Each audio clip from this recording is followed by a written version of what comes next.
અમેરિકામાં યોજાનાર ફેશન વીકમાં ગુજરાતની જુહી દેસાઈ રનવે મોડેલ તરીકે જોડાશે. જુહી દેસાઈ અમેરિકામાં યોજાનાર ફેશન વીકમાં ગુજરાત તરફથી રિપ્રેઝેન્ટ કરશે. જી હા, વાત કરીએ તો અમદાવાદમાં શૈલા વિસ્તાર ખાતે રહેતી જુહી દેસાઈની જેમણે 18મા વર્ષથી મોડેલિંગ કરવાનો અનહદ શોખ છે અને જેઓ વિવિધ સ્પર્ધામાં પણ ભાગ લઈ તેમજ વિજેતા પણ બનતી આવી છે.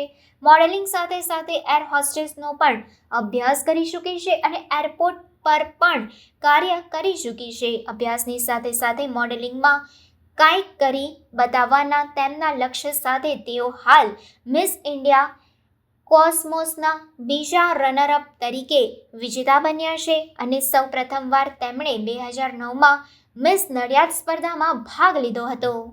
કે મારે પાર્ટિસિપેટ કરવું છે એઝ અ મોડલ તરીકે ફેશન વીકમાં, પણ બહુ વર્ષો લાગ્યા અને આ વખતે મને ઓપોર્ચ્યુનિટી મળી છે કે આવી રીતના તમે ફેશન વીક છે અમેરિકામાં, તો આઈ થિંક ન્યૂ જર્સીમાં કે એમાં છે, તો એમાં હું રનવે મોડલ તરીકે જવાની છું. એકચ્યુઅલી મેં રનવેઝ મેં એટલા બધા ઇન્ડિયામાં મેં એટલા બધા કર્યા છે. દિલ્હીમાં તો 6 કે 7 જેટલા કર્યા છે અને એક મેં દહેરાદૂનમાં કર્યું છે અને હમણાં મેં રિસેન્ટમાં દહેરાદૂનમાં કર્યું છે. તો એ પછીથી જ મને કોન્ફિડન્સ લેવલ આવ્યો કે હવે હું ઇન્ટરનેશનલ માટે પ્રિપેર થઈ ગઈ છું. એક મેડમ की વાત કરવા જઈએ તો એક એર હોસ્ટેસ અને મોડેલિંગ કે જેનો કોન્સેપ્ટ જ આખો અલગ છે, તમને આ વિચાર કેવી રીતે આવ્યો? એકચ્યુઅલી મોડલિંગ તો મારું હતું જ પહેલેથી, પણ એરોસ્ટેસનો બાય ચાન્સ જ આવ્યો. વાતોમાં મારા ઘરના લોકો એમ કહ્યું કે ભાઈ તમે કંઈક બીજું વિચારો, કારણ કે અત્યારે તું 20 વર્ષની છે અને પછી ઉંમર હજુ તારી નાની છે, તો તું આગળ કંઈક સારું એવું ભણ. તો મારા કોઈ રિલેટિવમાં એક છોકરી એમ બોલી, ભાઈ તમે એક કામ કરો, તમે એને ગ્રુમિંગનું એ કરાવો. પછી મમ્મી કહે છે ભાઈ તું એક કામ કર, એ બધું કર્યા વગર તું જો ઓનલાઈન જો કે કોઈ ક્લાસીસ. મમ્મી આવી રીતના એરોસ્ટેસના ક્લાસીસ છે.